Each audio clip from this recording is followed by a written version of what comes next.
So yesterday there was a door-to-door salesman right at our front porch, and now that I think about it, today it reminded me of the time that I was knocking door to door for just clients. Right, I have my van. I'm just looking for clients on the spot. Maybe hopefully get them on a weekly, bi-weekly, and even monthly. Right, but obviously that's far ahead. I just wanted the car wash today, right? So what do I do? By the second, third, maybe even fourth house, right? A knock. There's about a group of people, right? But the main guy comes up to me, and I just offered, hey, did you want a car wash? We could do the whole did it, right? Tell him what we do. Nice basic, right? The cheapest price we have.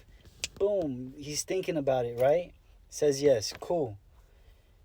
As I'm looking at the car, I'm like, you know what? I think it may need something. Well, I didn't say it like that, but I felt the paint, right? You got to see. It's almost like a an experience that you take them through, right? You ever see? I remember when I was younger, the Kirby, when they came into our house, they would like vacuum one spot, and it was very clean compared to the dirty spot, and that's really what they want to see, right?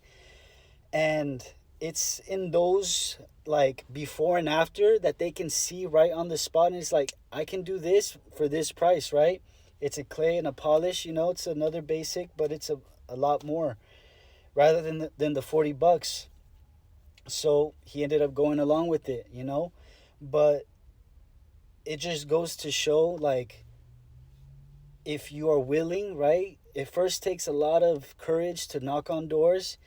It first takes like a hook, right? You gotta reel them in. If you come in with a big price at first, obviously depending on the client, depending on how you present it, it all depends. But from my experience, you try to get what you can first, right? It's guaranteed. That bet is already hedged. You got the sale, right? Sometimes when you start too high, okay, but at least I already got the base, right? So I'm like, hey, let me just shoot this one at, right?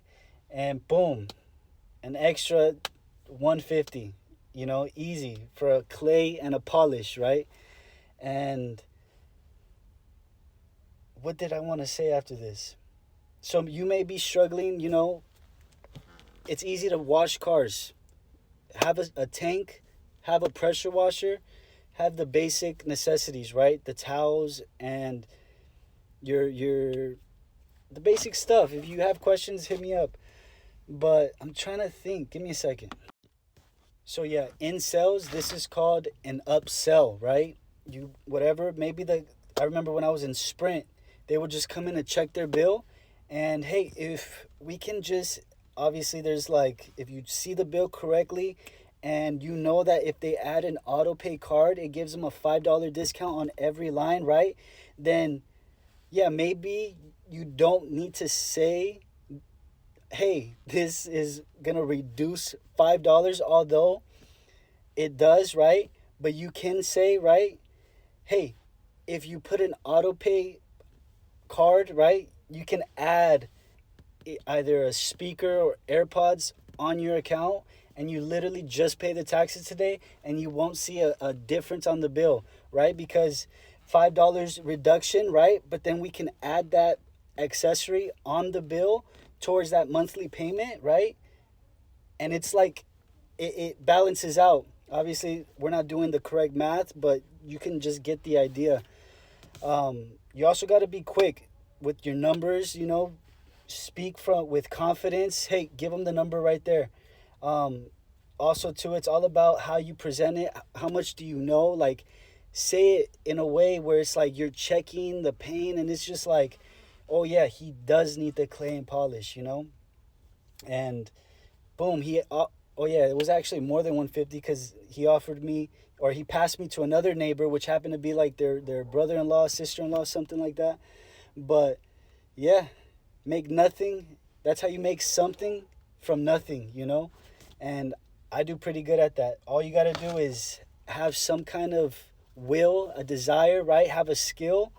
And if you're willing to go door to door, yeah, it may not be easy at first, and you may need a lot of practice, right? But if you got nothing else to do, why not try? Maybe it'll probably be easier at a store, at like a Target, right? I remember I used to prospect at Target and bring people from Target to the Sprint store as well. But it's all about talking. It's all about getting yourself in position to make the sale, right?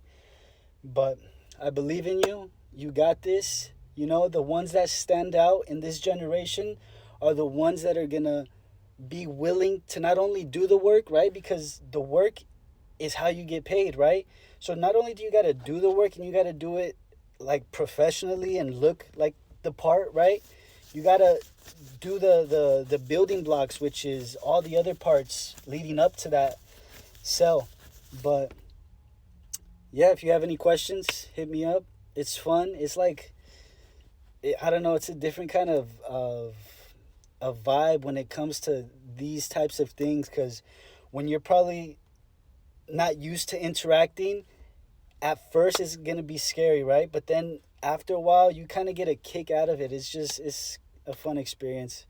You know, you're gonna get a lot of no's, and I get a lot of no's, and I can already intuitively know, okay, this person's gonna say no, so I don't even ask, and it's all good. You know, I just go with the flow, and it always works out.